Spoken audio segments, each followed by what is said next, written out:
विदेश में नौकरियां कम हैं और उन्हें ढूंढने वाले ज्यादा, लेकिन भारत के जॉब मार्केट का एक और पहलू है। यहाँ नौकरी ढूंढना मुश्किल है तो सही टैलेंट हायर करना भी आसान काम नहीं। HR consulting company man power के मुताबिक भारतीय कंपनियों में 61% जगहों के में और वो भी सेल्स, आईटी, अकाउंटिंग, फाइनेंस और ऑफिस सपोर्ट जैसे बेसिक पोजीशंस हैं। किल्लत लोगों की नहीं है, कमी है ऐसे लोगों की जिनके पास नौकरी के लिए जरूरी स्किल्स हैं।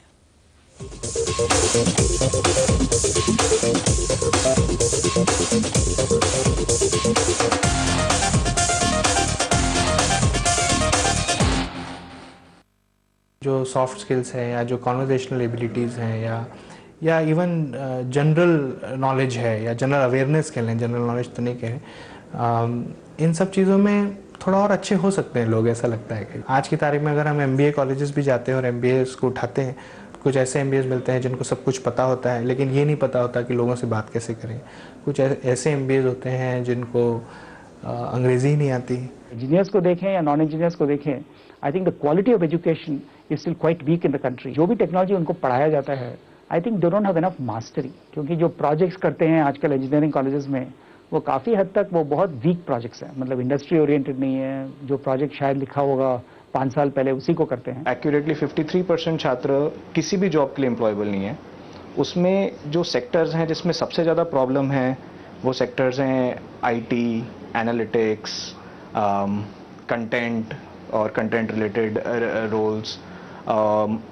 इनमें सबसे ज़्यादा प्रॉब्लम है। जहाँ पे एम्प्लॉयबिलिटी थोड़ी ज़्यादा है वो है sales, customer service, client relationship.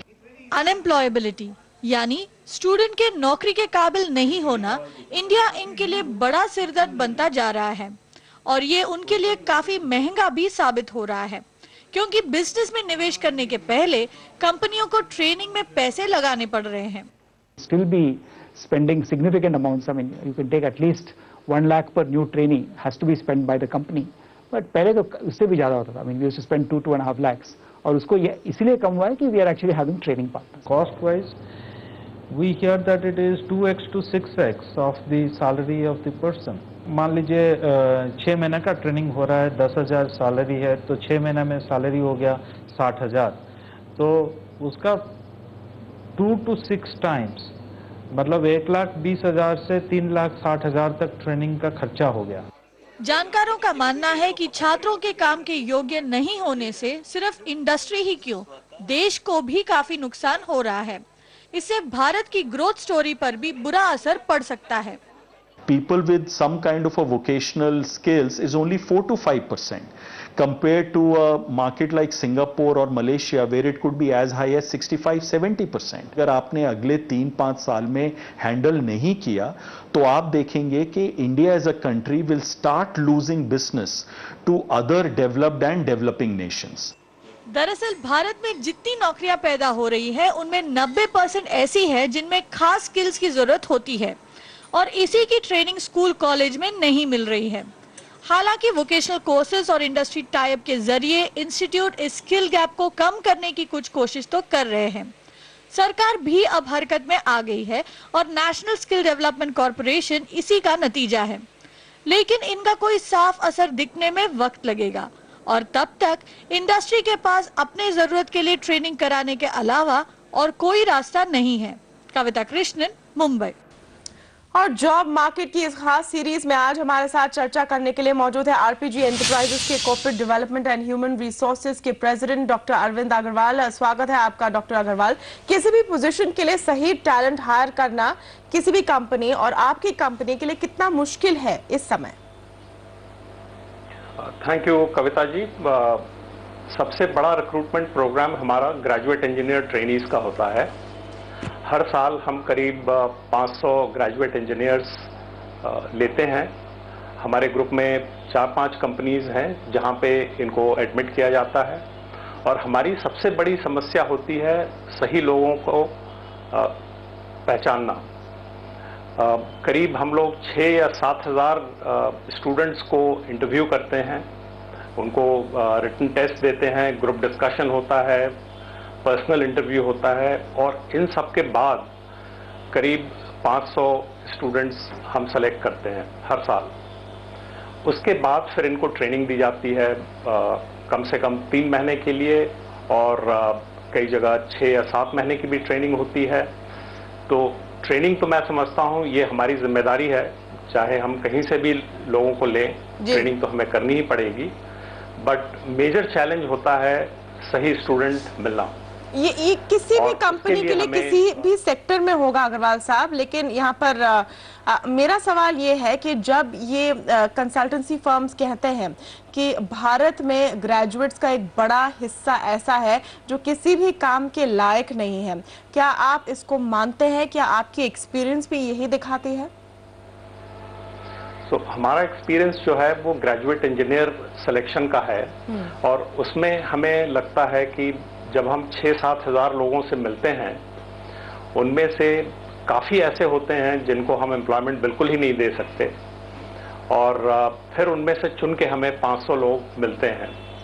और अगर हमारा एजुकेशन का स्तर आगे बढ़े तो हमें इतनी दिक्कत नहीं होगी। फिर 500 लोगों को लेने के लिए अगर हम 1000-1500 लोगों को इंटरव्यू करें, that will be more than enough.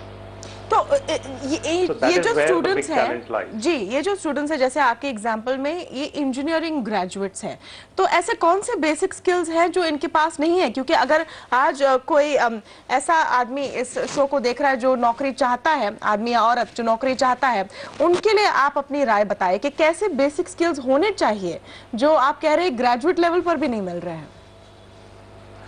3 तरह की स्किल हम नॉर्मली देखते हैं। सबसे पहली तो बात है टेक्निकल नॉलेज। अगर ये इंजीनियर्स हैं तो इनकी टेक्निकल नॉलेज होनी चाहिए एक स्टैंडर्ड की।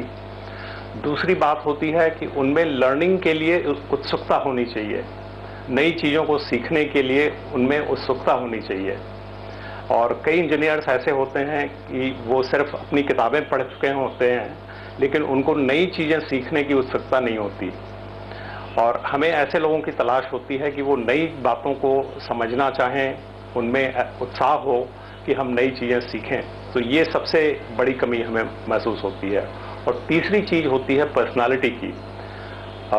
हम जो स्टूडेंट सेलेक्ट करते हैं उनमें हम चाहते हैं कि टीम वर्किंग हो, उनमें एंथुजियाज्म हो, उनमें एक कम्युनिकेशन की कैपेबिलिटी हो, अपनी बातों को सही तरीके से दूसरों को समझाने की क्षमता होनी चाहिए उनमें। तो ये 3 पहलू हम देखते हैं, एक तो टेक्निकल। तो अग्रवाल साहब इसमें ऐसी चीजें कितने मायने रखती हैं कि कैंडिडेट अंग्रेजी कितनी अच्छी बोल पाता है, उसका रेज्यूमे कितना इम्प्रेसिव है, ये सारी चीजें भी देखते हैं आप? ये सही मायने रखता है।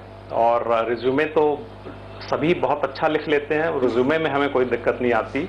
लेकिन जब हम रिटन टेस्ट देते हैं, एप्टीट्यूड टेस्ट देते हैं, ग्रुप डिस्कशन देते हैं, पर्सनल इंटरव्यू देते हैं, उसमें फिर ये बाकी चीजें जो हैं वो सामने आती है। जी, शुक्रिया हमसे बात करने के लिए। यहाँ पर अग्रवाल साहब आरपीजी ग्रुप के, और वो बहुत सारे एम्प्लॉयज की बात आगे रख रहे हैं कि रेज्यूमे तो सबका बढ़िया नजर आता है, लेकिन जब इंटरव्यू की बात आती है तो कई कमियां नजर आती हैं। यहाँ पर हम एक